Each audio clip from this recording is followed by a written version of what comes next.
ये कहानी है पैरेलल यूनिवर्स की, जहां पर वेनिसा नाम की एक लड़की जंगल के एक ऐसे हिस्से में पहुंच जाती है जहां से वो अलग अलग पैरेलल यूनिवर्स में ट्रैवल करती है। लेकिन अब उसे किसी भी कीमत पर अपनी दुनिया में वापस जाना है, जो पूरी तरह से नामुमकिन है। Bollywood silver screen presenting parallel.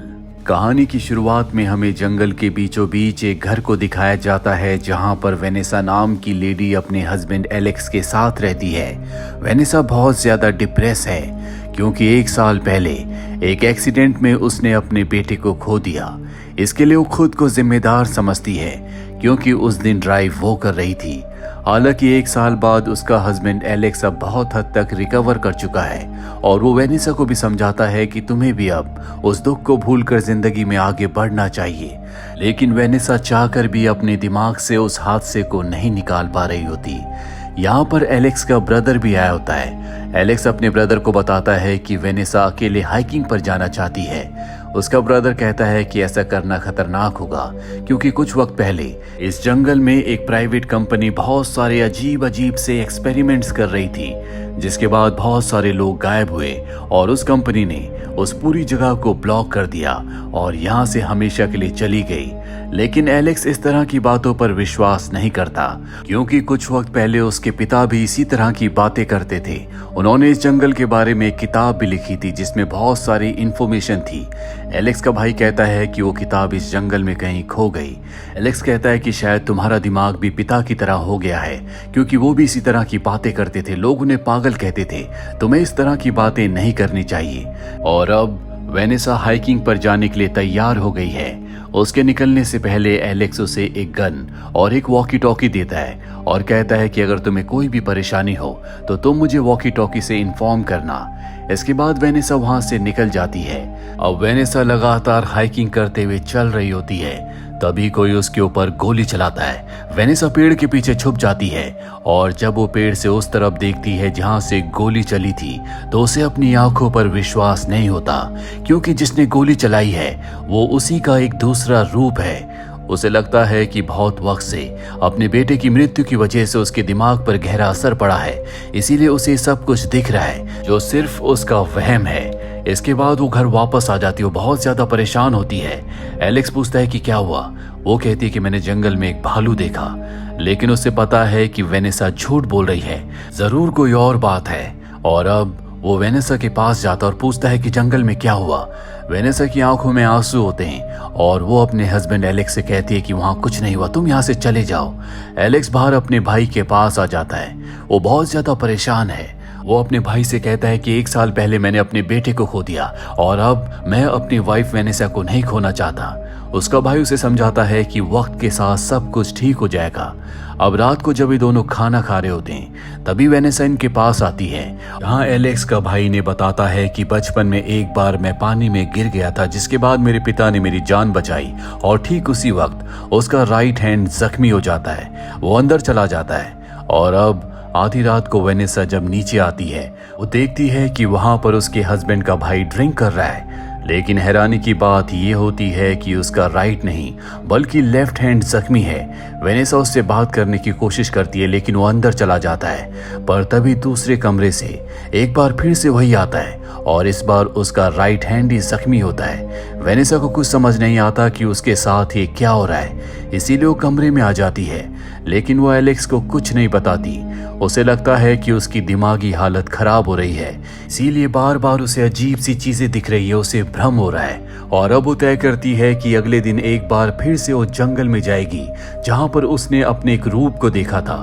अब वो उस जगह पहुंच जाती है जहां वो एक टूटे हुए पेड़ के बीच से गुजरती है। जब वो थोड़ा सा आगे जाती है तो हैरान होती है कि एक बार फिर से वो उसी जगह पहुंच गई है, हालांकि वो सीधा सीधा गई थी। इसके बाद वो एक अलग रास्ते पर जाने की कोशिश करती है लेकिन एक बार फिर से वो उसी जगह पर पहुंच जाती है, इसीलिए वो अपने स्कार्फ को एक जगह बांध देती है। और जब वो दूसरी जगह जाती है तो देखती है कि 2 एक जैसी जगह है, जैसे वो एक जगह का रिफ्लेक्शन मिरर में देख रही हो। अब कई बार इसी तरह से एक ही जगह पहुंचने के बाद वो वापस अपने घर आ जाती है जहां पर वो अपने हस्बैंड एलेक्स को सब कुछ बताती है कि किस तरह से उसने जंगल में एक्सपीरियंस किया। जंगल में कुछ न कुछ गड़बड़ है उसका हस्बैंड इस बात पर बहुत गुस्सा हो जाता है। वो कहता है कि पिछले 1 साल से मैं परेशान हूँ, आज भी मैं उस हादसे को नहीं भुला पाया। मैं जानता हूँ कि उस हादसे का कारण मैं था, मेरी वजह से हमारा बेटा मारा गया। वेनेसा सुनकर हैरान होती है। वो कहती नहीं, इसमें तुम्हारी कोई गलती नहीं थी, उस दिन गाड़ी मैं चला रही थी।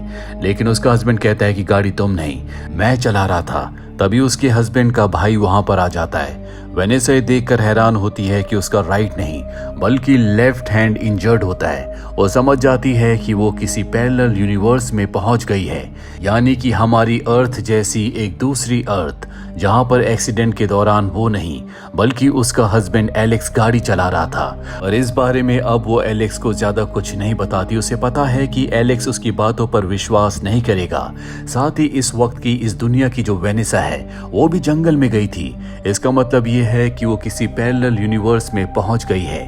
और अब वेनेसा वहां से निकलकर एक बार फिर जंगल की ओर चल पड़ती है, क्योंकि वो अपनी दुनिया, अपनी अर्थ पर जाना चाहती है। ये इतना आसान नहीं है, क्योंकि उसे नहीं पता कि उसे कितनी बार पेड़ों के बीच से गुजरकर अपनी दुनिया का रास्ता मिलेगा। अब जब वो उस जगह पर होती है तभी उसे एहसास होता है कि उसकी तरफ कोई आ रहा है। वो छुपकर अपनी गन तान लेती है और कहती है जो है सामने आ जाए। तभी एलेक्स उसके सामने आता है। एलेक्स कहता है कि मुझे पता है कि तुम्हारे साथ क्या हो रहा है। मैं बहुत वक्त से तुम्हारी तरह अलग अलग दुनियाओं में भटक रहा हूँ। और अब वो वेनेसा को बताता है कि किस तरह से हर एक अलग दुनिया में हमारा एक अलग रूप है, जिनकी जिंदगी, जिनके इवेंट्स हमारे इवेंट से थोड़े से अलग हैं। क्योंकि एलेक्स जिस दुनिया से आया था वहां भी इनके बेटे की कार एक्सीडेंट में मृत्यु हो गई थी। एलेक्स बताता है कि मैं एक वैज्ञानिक हूँ, तुम्हारी दुनिया में मैं क्या करता हूँ। वो बताती है कि तुम उस दुनिया में एक टीचर हो और दिल के बहुत अच्छे हो। क्या तुमने किसी दुनिया में हमारे बेटे को जिंदा देखा? वो कहता है कि नहीं, मैंने बहुत सारी दुनियाओं में ट्रेवल किया, लेकिन हमारा बेटा कहीं भी जिंदा नहीं था। ऐसी भी दुनिया है जहां पर वो पैदा ही नहीं हुआ। वो कहती है कि शायद तुमने हमारे बेटे को अच्छे से नहीं ढूंढा। एलेक्स कहता है कि मेरे पास एक तरीका है जिससे मैं तुम्हें तुम्हारी दुनिया में वापस भेज सकता हूँ, लेकिन उसके लिए मुझे फिशिंग वायर चाहिए। ये दोनों एक अलग दुनिया में जाते हैं जहाँ पर ये अपने घर में जाते हैं। और जब ये स्टोर रूम में फिशिंग वायर को ढूंढ रहे होते हैं तभी वहां पर एलेक्स का भाई आता है, जो बहुत ज्यादा परेशान होता है और इनसे माफी मांगता है। वो कहता है कि मेरी वजह से तुम दोनों मारे गए, अब तुम दोनों यहाँ से हमेशा के लिए चले जाओ। दरअसल उसे ऐसा लग रहा होता है कि ये दोनों एलेक्स और वेनेसा की आत्मा है। इस दुनिया में दरअसल एलेक्स का भाई गाड़ी चला रहा था और एक्सीडेंट में एलेक्स और वेनेसा भी मारे गए, इसीलिए वो अपने आप को उन दोनों की मौत का जिम्मेदार समझता है। एलेक्स और वेनेसा वहां से फिशिंग वायर लेकर जंगल में वापस आ जाते हैं, जहां पर एलेक्स उस फिशिंग वायर को एक पेड़ से बांध देता है और जाने से पहले वेनेसा को कहता है कि अगर तुम मुझे पहचान ना पाओ तो एक कोड को हमेशा याद रखना, रूम नंबर 1111 बेड नंबर 8। ये वो रूम और बेड होता है जहां पर इनके बच्चे ने जन्म लिया था। एलेक्स के जाने से पहले वेनेसा उससे पूछती है कि तुम यहाँ पर कैसे फंस गए। वो बताता है कि एक दिन मैंने अपने भाई के 2 रूप देखे, मैंने उसका पीछा किया, वो जंगल की तरफ आया और जब मैं इन दोनों पेड़ों के बीच से गुजरा तो मैं भी एक अलग दुनिया में फंस गया। और अब ये कहकर एलेक्स वहां से निकल जाता है। पूरी रात वेनेसा वहां पर इंतजार करती रहती है और अगली सुबह वो वायर हिलना शुरू हो जाती है। वो पेड़ के पीछे छुप जाती है और तभी वहां पर एलेक्स आता है।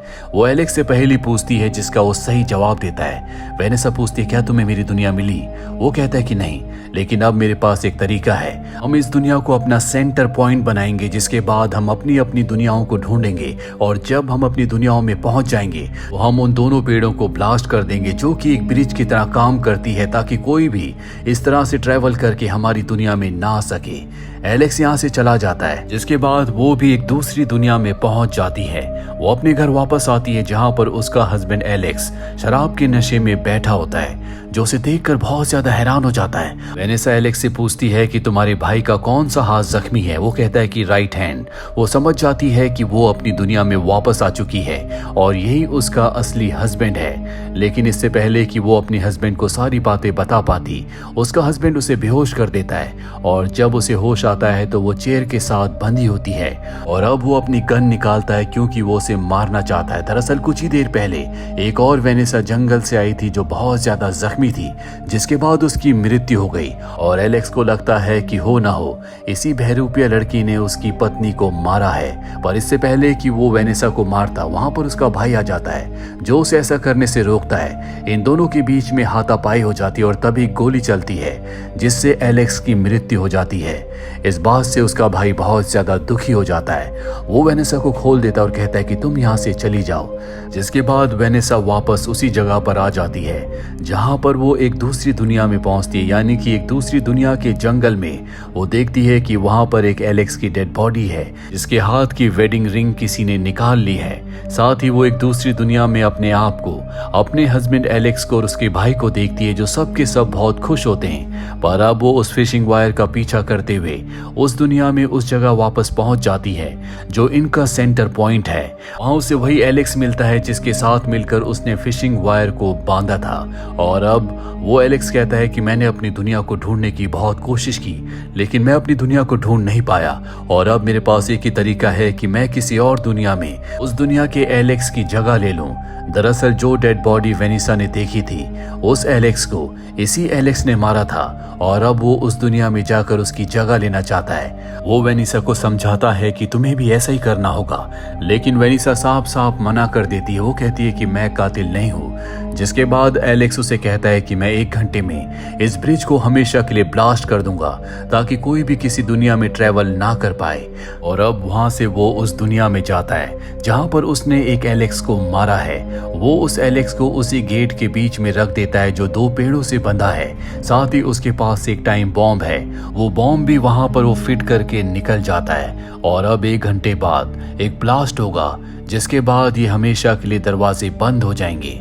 लेकिन इससे पहले कि ब्लास्ट होता, एक और वेनिसा वहां पहुंच जाती है जिसके पास गन होती है। वो गन वो असली वाली वेनिसा पर तान देती है। हालांकि वेनिसा उसे समझाने की कोशिश करती है कि यहाँ पर क्या हो रहा है, लेकिन वो उसकी एक बात नहीं समझना चाहती।